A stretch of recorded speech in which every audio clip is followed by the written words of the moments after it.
preferentemente localizada a los dedos de la mano y a los pies, orejas y nariz. La clasificación como tal del fenómeno de Raynaud se va a dividir en estas clasificaciones, que serían la primaria, la secundaria, la bifásica o la trifásica. La primaria sería se da entre el 80 y el 90% de los casos, en la cual se refiere a que el endotelio está funcionalmente anormal. Se presenta en mujeres de 20 a 40 años y no existe una evidencia o una causa secundaria. En la secundaria es en menor número de población, el 10 al 20% de las personas, de las mujeres, y tenemos una estructura completamente anormal y nuestros pacientes se llegan a presentar en mayores de 35 años. El término bifásico y trifásico es empleado por las características en los cambios de la coloración que se representan en las manos, siendo bifásico cuando hay una cianosis y posterior a ella un eritema, o cuando se presenta un trifásico con una palidez, una cianosis y un eritema. Estos son unos ejemplos en los cuales podemos ver la palidez se ve la parte trifásica representada por la palidez, el eritema, la cianosis, o una parte bifásica presentada principalmente por la palidez y el eritema en la mano. Doctor Axel, además te quiero hacer una observación. Con respecto al bifásico o al trifásico, normalmente se va a ver una línea en la cual va a diferenciar la circulación normal y los cambios que ahí existen. Estos cambios se van a dar en la misma zona. En la misma zona va a haber una división en la que primero se va a poner blanca la mano, posteriormente se va a poner azul y cianótica, y posteriormente cuando viene la reperfusión se va a poner eritematosa, pero es la misma zona, no es que en la misma mano se presenten al mismo tiempo las tres fases, sino las tres fases se van a presentar en una misma área. Perfecto. Entonces, si ahí es nada más para comentarte que en la misma área delimitada se van a presentar primero una fase, después la segunda y después la tercera fase. Digo, pueden ser dos, pueden ser tres. Lo más común es que sean las tres, pero se puede presentar primero blanquecina y luego cianótica. Ese es, como suelen presentarse. Perfecto. Ok, doctor, gracias. Ahora, dentro de la patogénesis de la enfermedad, tenemos que existe una afectación del flujo arterial en estas áreas específicas de la piel. En estas áreas en específico es porque son áreas que se encargan de la termorregulación. Hay una alta densidad de anastomosis arteriovenosas que van a estar inervadas por nervios simpáticos. Cuando en estas áreas existe el frío o el estrés, lo normal, lo que sucede en cualquier persona es que existe un cierre de estas anastomosis, va a generarse una vasoconstricción y va a haber una activación del sistema nervioso simpático. Esta activación del sistema nervioso simpático va a desencadenar lo que es un vasoespasmo. Se puede ver una nutrición en la capilaridad de los vasos en estas áreas disminuidas, y si estuviese ya el fenómeno de Raynaud como tal establecido, pudiésemos tener una disfunción endotelial de manera secundaria, en un fenómeno de Raynaud secundario. Esto nos podría conllevar a una disminución del óxido nítrico y de las prostaciclinas con un aumento de vasoconstrictores como la endotelina tipo 1. Es importante recordar que la nutrición capilar puede verse levemente alterada en el Raynaud primario o severamente alterada en el Raynaud secundario. Entonces, estos cambios en la estructura vascular nos pueden generar una vasoconstricción intensa en la cual va a desencadenar con un daño tisular y formación de úlceras. Entonces, ¿qué es lo que va a pasar con nuestro paciente? Es que va a presentar una clínica característica en la cual se van a ver afectados los dedos u ortejos de los pies u orejas y nariz, que son las zonas termorreguladoras. En un ataque suele empezar en un dedo de manera singular y propagarse de manera simétrica al resto de los dedos. En el segundo, en el tercer y cuarto de las manos, se pueden ver una mayor afectación y en el reino primario se ha descrito que el pulgar suele no verse involucrado. Se describe o se menciona que si se involucrase el dedo pulgar, podría ser indicio de una característica propia de un reino secundario. Ahora, hay 3 pilares en la clínica que es importante destacar. Serían los cambios en la coloración, la isquemia y un lívido reticularis. En los cambios en la coloración nos van a presentar un episodio típico que va a estar caracterizado por el inicio súbito de frío en los dedos, asociándose con una demarcada palidez, que sería el ataque blanco como tal, y con una disminución del flujo sanguíneo. Posterior a ello, va a continuar con una piel cianótica, que sería el ataque azul, que sería indicativo de la hipoxia. Si nosotros recalentásemos la zona o se reperfusiese esta zona, se generaría ya como tal la fase del eritema. El compromiso vascular persistente, que sería ya una cianosis sin blanqueamiento, secundario a una microangiopatía intensa e irreversible, contribuyen a los síntomas vasculares de la esclerosis sistémica. La isquemia como tal le generaría a nuestro paciente dolor y estaría dada por la misma disminución del flujo sanguíneo.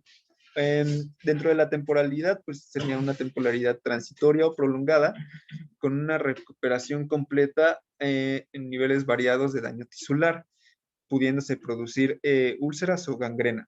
Ahora, si nuestro paciente presentase el lívido reticularis, recordando que el lívido reticularis se refiere a un patrón reticular de decoloración rojiza y azul de la piel, pues estaría también dado como una respuesta al frío, donde se pudiese observar un moteado violáceo o un patrón reticular.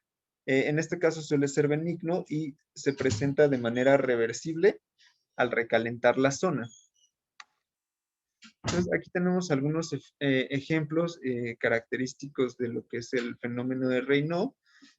Aquí está la palidez, pues que se describe como la coloración blanca, o la misma cianosis en la cual pues podemos ver la parte del ataque azul.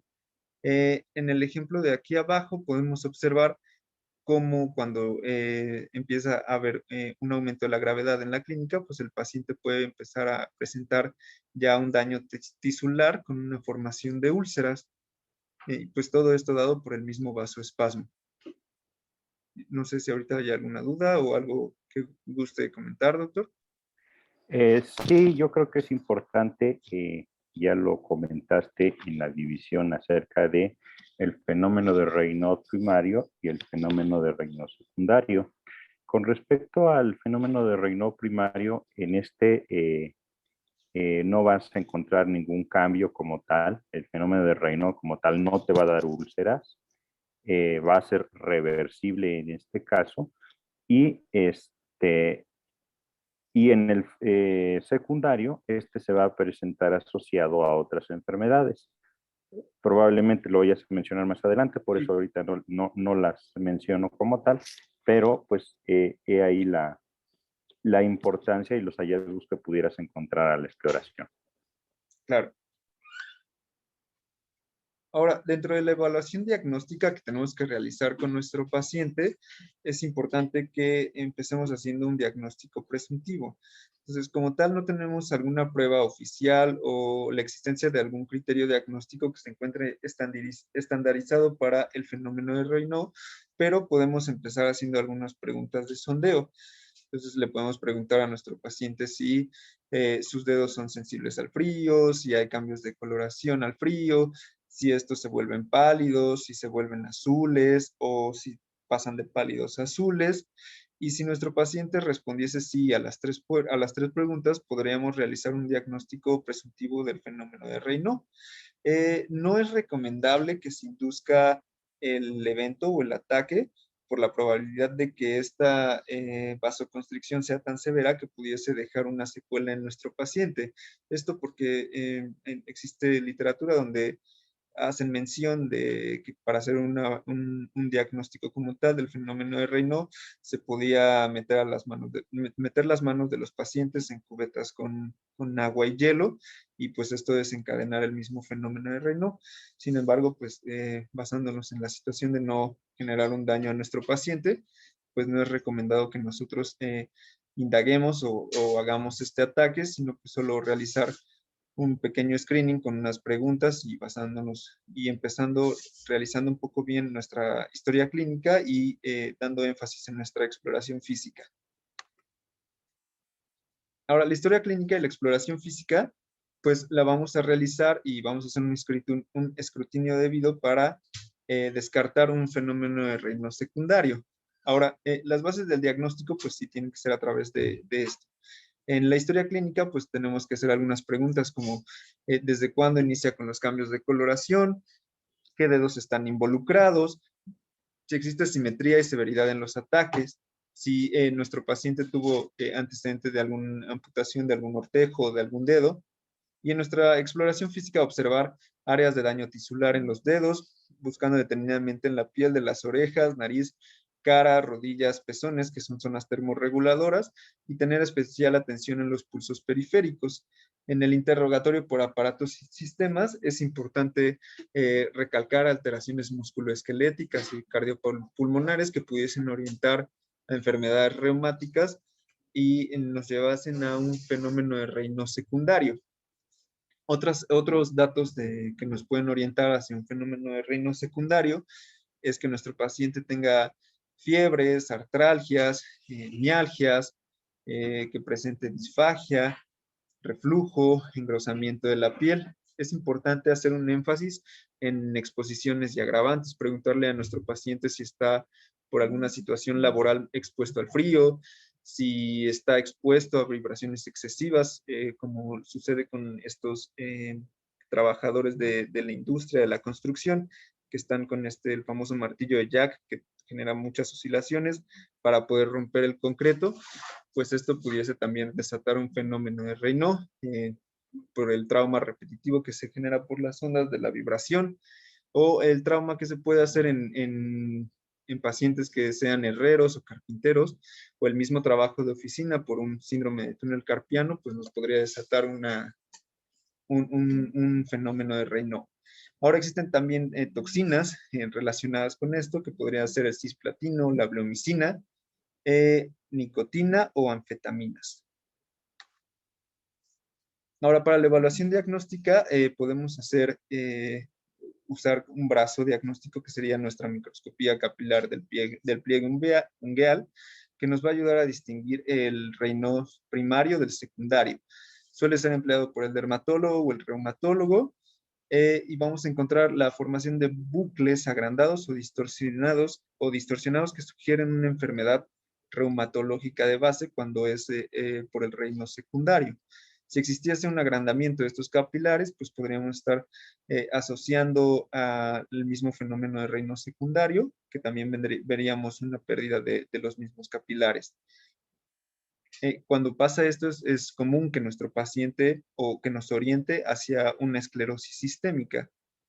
Entonces, en la microscopía capilar del pliegue ungueal podemos ver en la parte de arriba, es un paciente con un fenómeno de Raynaud primario. Sin embargo, con este estudio, pues vemos que como tal no hay alteraciones en el lecho ungueal. Entonces, nuestro paciente tiene un fenómeno de Raynaud primario y muestra una disposición sin alteraciones en el lecho ungueal.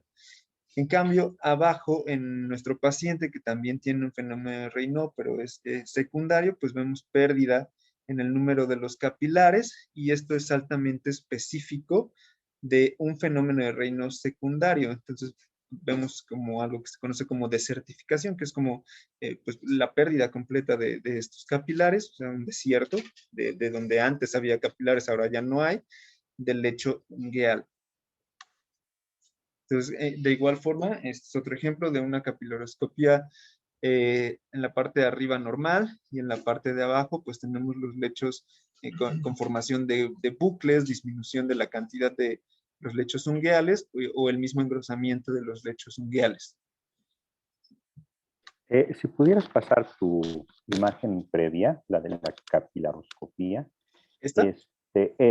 Esa es pues parte importante de lo que debiera de tener de entrenamiento para poder visualizar y en este caso pues descartar haciendo el diagnóstico diferencial entre un fenómeno de Raynaud primario y un fenómeno de Raynaud secundario.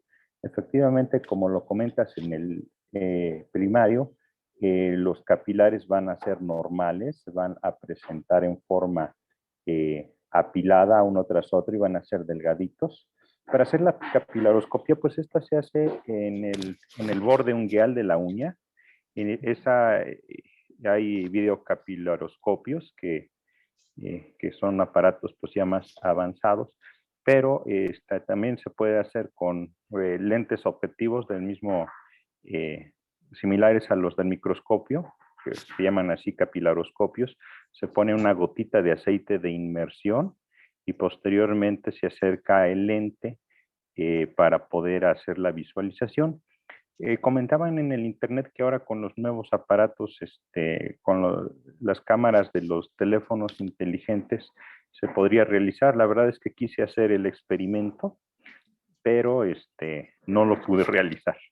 Entonces, esto normalmente el especialista es el dermatólogo, que es quien tiene una mayor avidez para poder realizar el procedimiento. Sin embargo, pues el reumatólogo también debiera de poder tener este entrenamiento, sobre todo en la búsqueda de un Raynaud secundario, que es como se presenta en la imagen de abajo, en el cual pues, los capilares van a estar engrosados y van a perder su disposición de empalizada que normalmente se presentan. Entonces, por eso es que es importante esta imagen, porque pues, nos va a ayudar a poder diferenciar el Raynaud como tal. Muy bien. Adelante. Sí, gracias.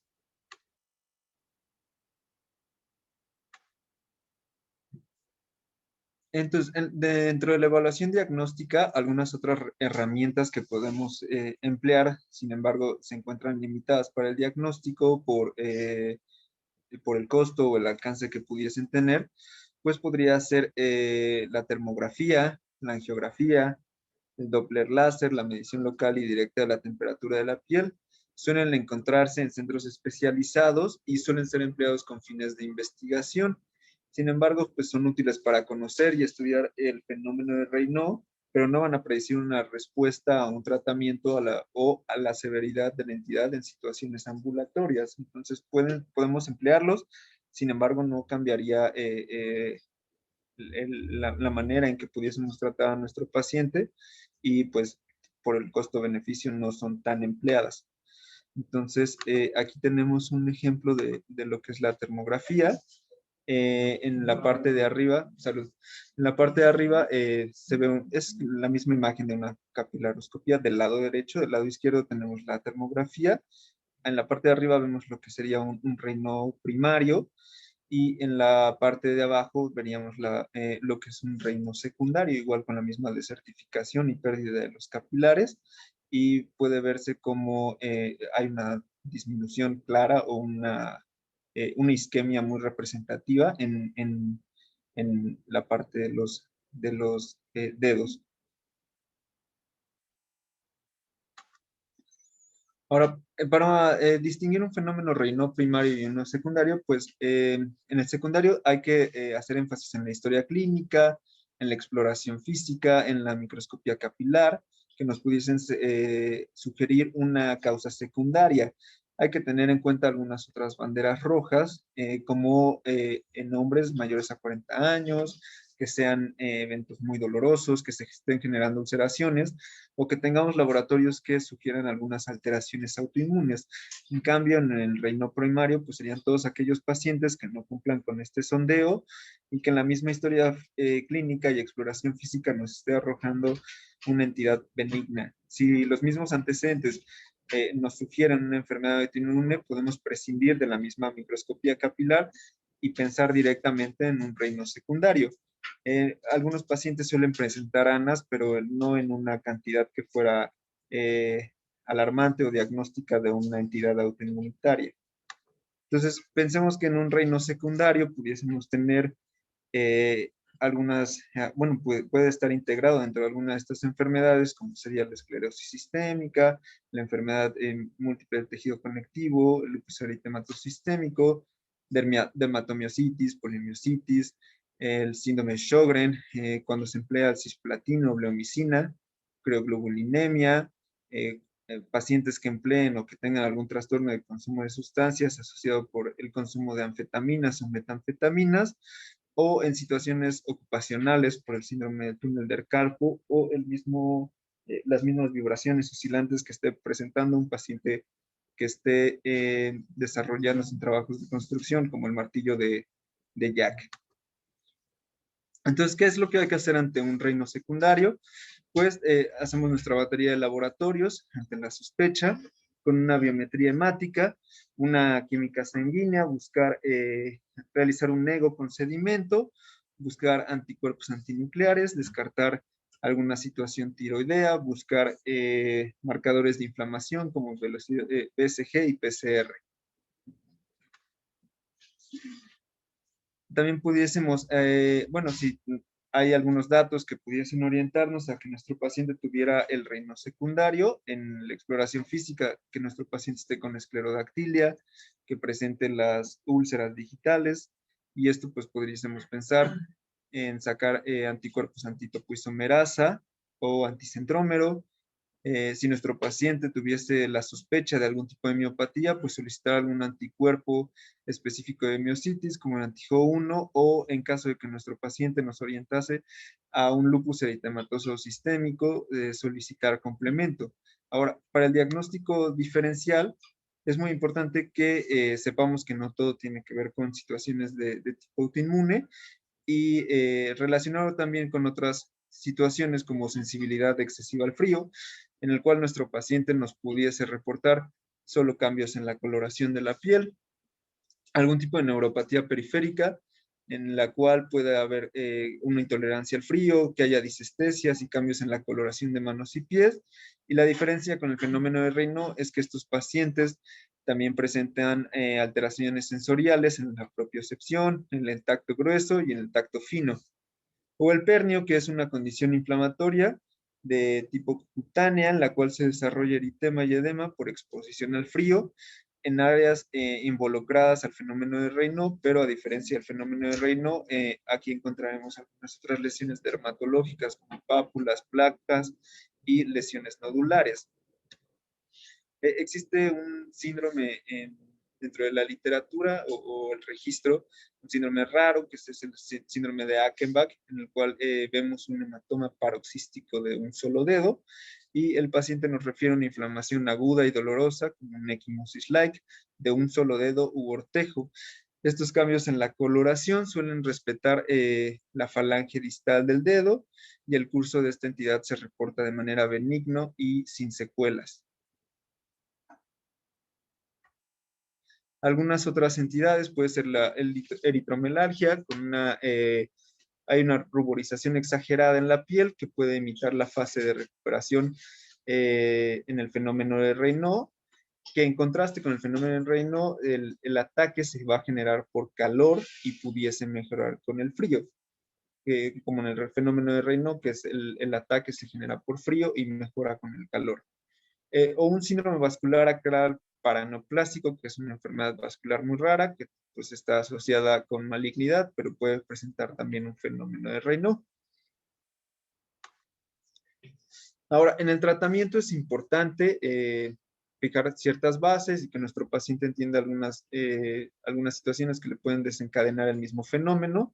Entonces es importante evitar el frío, mantener el calor en los dedos y el cuerpo, evitar el tabaco, evitar cafeína o simpaticomiméticos como algunas otras jantinas, evitar traumatismos, disminuir riesgos laborales y en casos de que haya úlceras infectadas, pues el empleo correcto de la antibiótico-terapia.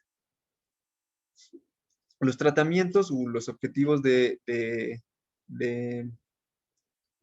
necesitamos emplear es justamente para que el paciente pues no llegue a unas situaciones como las de esta imagen, ¿no?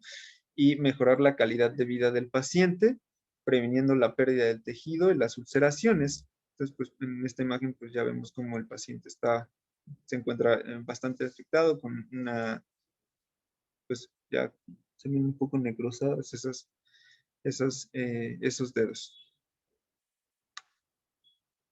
Ahora, algunas medidas no farmacológicas sería que nuestro paciente evite la exposición al frío, recordar situaciones que disparen el ataque, como meter la mano al refrigerador, podría ser una situación en la cual se generara el fenómeno de Raynaud, que nuestro paciente esté sosteniendo alguna bebida fría o que esté manipulando hielos, nadar en agua fría también pudiese desencadenar el ataque. Estrategias que nos ayuden a mantener el calor, pues que nuestro paciente esté empleando ropa térmica, que tenga calentadores en casa, el trabajo, que no se siente en asientos que pudiesen estar fríos, que tenga calcetas térmicas, el empleo de guantes de invierno y que evite herramientas que emitan vibraciones. Ahora, medidas que puedan revertir un ataque sería, pues, que nuestro paciente en el momento que tenga o que esté presentando el ataque, que sumerja las manos en agua caliente, importante que no esté hirviendo, que coloque las manos en partes que resguarden el calor, como pudiesen ser las fosas axilares, que frote las manos o que haga movimientos similares a los que se generan como cuando uno está jugando con un frisbee. Ese tipo de movimientos o la agitación que se genera pudiese revertir la vasoconstricción y aumentar el flujo sanguíneo.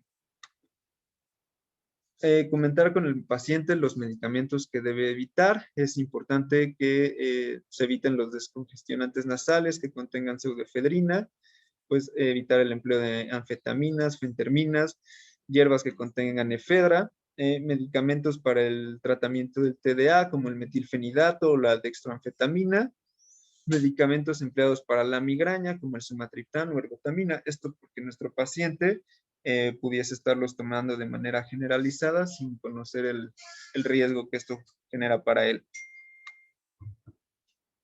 Ahora, dentro del tratamiento farmacológico, pues podemos usarlo en casos de episodios leves y simétricos, sin lesión tisular ni síntomas sistémicos. Podemos emplear bloqueadores de canales de calcio de acción prolongada, nitratos tópicos, ARAS 2, o en caso de ataques graves con isquemia y lesión tisular ya en úlceras digitales, podemos emplear inhibidores de la fosfodiesterasa. Farmacológico, cuando empleamos bloqueadores de canales de calcio, los vamos a usar en pacientes que no respondan de manera adecuada al tratamiento no farmacológico, cuando las medidas de contención no están sirviendo del todo con nuestro paciente. Entonces, se recomienda el uso de un bloqueador de canal de calcio de acción prolongada, como amlodipino o nifedipino. En este caso, pues es porque los bloqueadores de calcio son los más estudiados en el fenómeno de Raynaud. Es importante mantenerlo en dosis efectivas. En el amlodipino lo podemos variar de 5 a 20 miligramos cada 24 horas y el nifedipino de 30 a 120 miligramos cada 24 horas. Vamos a comenzar con dosis mínimas y lo vamos a ir graduando a dosis respuesta. La respuesta va a estar basada en una reducción y en el número de la severidad de los ataques. Entonces, si nuestro paciente nos está comentando que han disminuido los ataques en el tiempo y en la severidad o en la clínica, pues estamos empleando el tratamiento de manera correcta. Hay que ajustar la dosis del medicamento cada 4 semanas, estar checando de manera continua la TA y algunos de los efectos adversos del tratamiento, pues riesgo de hipotensión, cefalea, mareo, taquicardia y edema periférico. Ante una respuesta no efectiva del empleo del amlodipino o el nifedipino, pudiésemos emplear nicardipino. Ahora, dentro de los tratamientos tópicos, tenemos el uso de nitratos tópicos. Esto también es para pacientes con poco daño. Se suelen emplear de días a semanas, por lo mismo de que sea un tratamiento en situaciones clínicas leves, y se aplican en un dedo o en el ortejo más afectado de manera singular, y vamos a iniciar de manera, primero con 1 centímetro de superficie, y vamos a ir valorando la tolerancia al fármaco. La presentación suele ser en nitroglicerina, en ungüento al 2%, cubriendo máximo 5 centímetros cada 4 a 6 horas, con un periodo libre del fármaco de por lo menos 12 horas. La dosis máxima en estos casos no suele ser del todo tolerada. Se evita en pacientes que tengan tendencia a las TEA bajas, que estén deshidratados o que tengan falla cardíaca aguda o crónica. Algunos de los efectos adversos suelen ser cefalea, disminución de la TA, aumento del reflujo gastroesofágico y taquicardia. Ahora, cuando empleamos ARA2 es porque, bueno, también nuestro paciente no está respondiendo a las medidas previamente comentadas y que no estén tolerando los bloqueadores de canales de calcio, y también que puedan verse beneficiados por el uso de los ARA2 por alguna otra entidad que presenten, como hipertensión arterial sistémica, insuficiencia cardíaca crónica, enfermedad renal crónica. Sin embargo, la evidencia del empleo de los ARA2 en este tipo de enfermedades pues es limitada. Ahora, cuando empleamos los inhibidores de la fosfodiesterasa, ya serían situaciones graves con nuestro paciente con alguna enfermedad diagnosticada ya de enfermedad mixta del tejido conectivo o esclerosis sistémica, y que no estén tolerando los bloqueadores de canales de calcio. Se puede emplear el sildenafil a 20 miligramos cada 24 horas o cada 12 horas, empleando dosis también de 40 miligramos cada 8 horas como dosis máximas en pacientes que no estén respondiendo a las dosis mínimas. Las mismas dosis son similares a las que se emplean en pacientes con hipertensión arterial pulmonar, y de igual forma es importante que estemos verificando de manera continua la tensión arterial de nuestro paciente. Es importante no emplearlos de manera conjunta con nitratos tópicos, ya que aumentan el riesgo de hipotensión y algunos efectos adversos, también edema periférico, sensación de palpitaciones, taquicardia y alteraciones visuales. Los tratamientos que carecen de eficacia o que el beneficio se ha visto que es incierto, pues tenemos algunos valientes que emplean la terapia cognitivo-conductual o medicina alternativa como agentes antioxidantes como gluconato de zinc, el famoso ginkgo biloba, acupuntura, y existen los tratamientos que se empleaban bueno, años atrás, como la prazosin, que ya no es empleada por la falta de información concluyente y por la refractariedad que puede presentar el mismo fármaco. Los datos limitados para medicamentos simpaticolíticos pudiese ser también el por qué no se emplea la metildopa.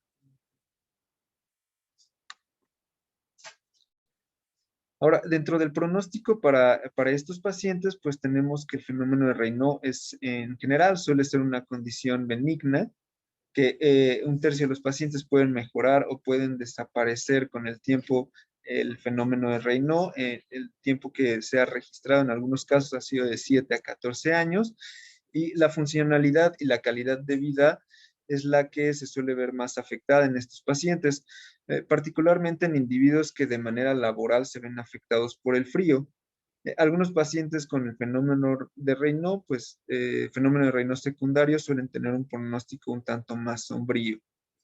Y bueno, esta es alguna de la bibliografía que empleé para la plática del día de hoy. No sé si doctor Díaz nos guste dar algún comentario o algo que nos quiera decir al respecto. Sí, mira, mm, yo creo que no revisaste varios de los artículos que te di y eso me crea un poquito de confusión.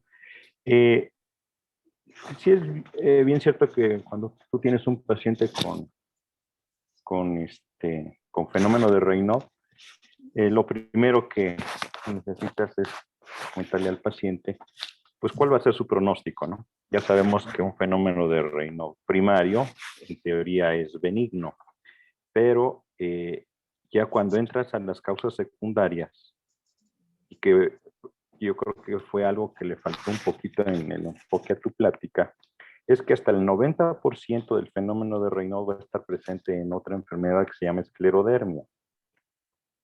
Entonces, intencionadamente, tienes un paciente con fenómeno de Raynaud, tienes que ir a descartar esclerodermia de primera intención. La presencia de esclerodactilia, la presencia de fibrosis pulmonar, la presencia de los anticuerpos, que muy levemente lo mencionaste, pero a lo mejor sí falta darle el realce de la importancia de esta enfermedad, ya que pues hasta en el 90% te va a predecir el desarrollo de la enfermedad como tal, tanto en su forma generalizada como en su forma localizada, lo que anteriormente se le conocía como el síndrome de Cres. Y esto es precisamente porque a lo mejor su puerta de entrada para el abordaje de la enfermedad son precisamente los dedos, pero puedes tener afección sistémica, afección cardíaca, afección digestiva, afección vascular, que si no le prestas la importancia, pues va a tardar más tiempo en poder llegar al diagnóstico y también al tratamiento. La enfermedad mixta del tejido conectivo como tal es una enfermedad también ya bien establecida y el fenómeno de Raynaud debe estar presente hasta en el 85% de los casos. Esta enfermedad mixta, que bueno, a lo mejor no era el motivo de la plática, pero también mencionarlo porque si este fenómeno se presenta en el 85% de la enfermedad, pues era importante comentarla y en relación a que esta enfermedad va a compartir algunas características de esclerodermia, algunas características de lupus y algunas características de artritis reumatoide sin cumplir ningún criterio de estas como tal, sino de una enfermedad ya bien establecida que se llama enfermedad mixta del tejido conectivo. Entonces, ahí tú necesitarías también en tu abordaje realizar los anticuerpos que son específicos para la enfermedad mixta del tejido conectivo, los ANAS y los anti-RNP, que son los característicos de esa enfermedad y que, bueno, eso también ya te hablaría de un pronóstico. El fenómeno de Raynaud, debes de hacer diagnóstico diferencial con algunas condiciones de tipo anatómico que te pueden imitar ciertas características como el síndrome del túnel del carpo, como un síndrome de distonía simpática o de salida torácica, esto por las manifestaciones que pueden tener. Debes de descartar algún problema de tipo circulatorio y es ahí donde surge el puente de unión con el estudio que pueden hacer los angiólogos para descartar una enfermedad vascular periférica, una vasculitis, que estas pues sí te pueden llegar a ocasionar úlceras e incluso puede hacer que se te empiece a necrosar el dedo. Y bueno, ahí ya tendrías que hacer todos los estudios vasculares para descartar que no haya compromiso vascular como tal. La presencia de vasculitis, hay una muy catastrófica que se llama tromboangiitis obliterante o enfermedad de Weber. Esta pues igual se va a manifestar por necrosis de los cortejos, les empiezan a caer los dedos y esta está muy asociada con el tabaco. Entonces el tabaco independientemente debe de ser eh, o debemos de hacer mucho hincapié en retirarlo porque pues te va a originar una vasoconstricción y que va a exacerbar todo esto. Y asociado con esta vasculitis, pues va a ser catastrófico lo que se te va a presentar. Otros problemas diferenciales del fenómeno de Raynaud, pues ya los han visto en otras clases, ya cuando vieron algunas clases de hematología, la presencia de linfomas, de leucemias, de mielomas, que te van a dar un síndrome de hiperviscosidad, se pueden confundir con un fenómeno de Raynaud. La enfermedad por crioglobulinas, la asociada a la hepatitis B, a la hepatitis C, la presencia de dermatomiositis, también debes de hacer el diagnóstico diferencial. Ya hablaste de lupus como parte del diagnóstico diferencial, pero solamente nos comentaste que pidiendo complementos ya podías diferenciar, y realmente no es así. Necesitas hacer un abordaje más profundo, necesitas descartar que no haya compromiso a nivel nefrológico, necesitas mandar los anticuerpos antinucleares como parte del abordaje, y bueno, complemento que ya lo comentaste. Y también la exposición a algunas otras sustancias nocivas, como el cloruro de vinilo. Y otro apartado que se debe de considerar son algunos medicamentos que te van a ocasionar vasoconstricción, como los antiinterferones, como los antineoplásicos, como los betabloqueadores, la bromocriptina, la ciclosporina A, que dicho sea de paso, sabemos que la posibilidad del efecto adverso de que te hagan una hipertensión descontrolada, una crisis renal, es uno de sus efectos adversos, y que se deben de preguntar de manera intencionada. Los alcaloides del cornezuelo del centeno que se suelen dar también, los anticonceptivos orales. Entonces, digo, ya toda la lista que te di, pues debe estar incluida en tu exposición, porque de esta manera podrías abordar un poquito más integralmente a tu paciente y no nada más dejarlo como un fenómeno en el cual tuvo una vasoconstricción, se le pusieron morados los dedos y regresó a la normalidad. Entonces, sí es importante hacer todo este abordaje. Ya dentro del tratamiento, pues sí, las medidas generales van a ser importantes. Hay que tratar de evitar la exposición al frío, decirle al paciente pues que debe de usar guantes y calcetines gruesos la mayor parte del tiempo. Incluso a veces en tiempos de calor pues tienen que andar con guantes, porque necesitan evitar los cambios bruscos de temperatura como tal. Y el uso de los medicamentos de primera elección, ya comentaste, el nifedipino, el cardipino, que son calcioantagonistas, que normalmente su efecto adverso puede ser la rubicundez o la vasodilatación, es lo que nosotros vamos a utilizar como efecto terapéutico. Y como normalmente los usamos como antihipertensivos, en este caso lo que tenemos que vigilar es que no te bajen la tensión arterial más allá de que te llegue a ocasionar sintomatología. Si en algún momento no es suficiente el calcio antagonista, la glicerina, los nitratos, comentaste en forma de crema, cuando normalmente los hemos ocupado porque no siempre hay disponible en México. Lo que tenemos más disponible son los parches. Se le pide al paciente que parta un parche a la mitad y que se lo ponga en la parte distal del antebrazo, pegadito a la muñeca. Ahí se ponga medio parche y lo mantenga 3 días. Y a los 3 días pues haga el cambio y utilice la otra mitad del mismo, precisamente para la vasodilatación como tal. Esto en la situación primaria. Ya cuando tienes una enfermedad secundaria, pues el tratamiento de la enfermedad de base, entonces ya podrías utilizar inhibidores de la recaptura de serotonina, inhibidores de la 5-fosfodiesterasa, antagonistas de la endotelina, el hilopros, el epoprosterol, que bueno, ya son de tratamiento más específico de la esclerodermia, pero pues que también es importante que los conozcamos y saber qué hacer. Entonces, pues sí, yo creo que sería lo que podríamos comentar como para complementar un poquito más lo que ya nos dijiste. Sí, No sé si alguien quisiera comentar algo más. ¿alguien tiene alguna duda, comentario?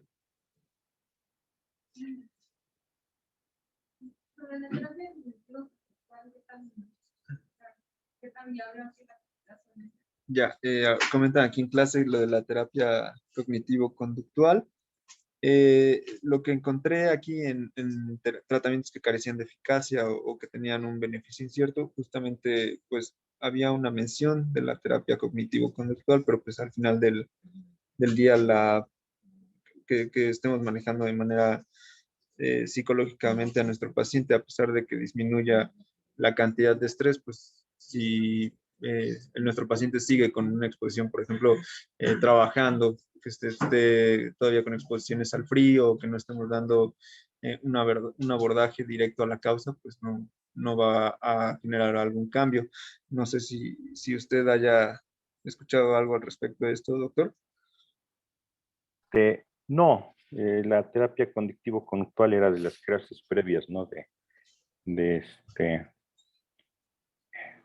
de fibromialgia. Aquí, pues Claro, no, como tal, no eficacia. hay. Ya hablamos de las, de los componentes anatómicos que se van a ver alterados y realmente sí, en algún momento el estrés pudiera también ocasionar el fenómeno de Raynaud como tal. Sin embargo, lo que es más frecuentemente asociado al desencadenamiento del mismo son los cambios de temperatura más que el mismo estrés como tal. Entonces, pues se iría enfocado más hacia esta situación. Si en algún momento el fenómeno de Raynaud viene acompañado de dolor intenso, sí está indicado infiltrar la base del dedo para disminuir la descarga simpática que te presente y con esto pudiera disminuir un poquito el dolor, porque cuando viene el enrojecimiento de la mano, la fase eritematosa, se suele acompañar de un dolor intenso y entonces esa sería una forma de poder disminuir la sintomatología del dolor. Pero la terapia cognitivo-conductual no tiene utilidad en esta Claro, enfermedad. sí. Hay otra. ¿En qué momento o qué tan frecuentes son las preguntan aquí, ¿en qué momento se emplea la simpatectomía digital en ataques muy severos? Sí, efectivamente existe esta eh, terapia quirúrgica que cuando en algún momento ya las medidas farmacológicas no están siendo suficientes y en el entorno de que hayas descartado una enfermedad secundaria que amerite otro tipo de manejo, sí está indicada realizar la simpatectomía como con la finalidad de poder disminuir este, los eventos de Raynaud. Sin embargo, pues la respuesta a este tratamiento también no suele ser tan alta, suele haber mucho fracaso a la misma, pero sí se tiene como una opción una vez que el tratamiento farmacológico no cumple los beneficios buscados. Ok, ok. Gracias, doctor. Creo que no hay alguna otra duda en clase. Ok, bueno, pues entonces, nada más recordar ya como mensaje final, que el paciente se va a presentar con ustedes por las molestias que les puede ocasionar el fenómeno de Raynaud y la intención del médico primero será realizar el abordaje para poder descartar que sea primario o secundario y posteriormente si fuera secundario pues ya darle el tratamiento en específico de la enfermedad que pudiera disminuir la sintomatología. Como ya vieron, la cantidad de enfermedades que pueden estar asociadas son muchísimas Entonces, el pronóstico pues también va a depender de cada una de estas enfermedades, pero sí lo ideal sería pues que el médico el médico internista pudiera en su defecto poder tratarla o dirigirlo con algún otro médico que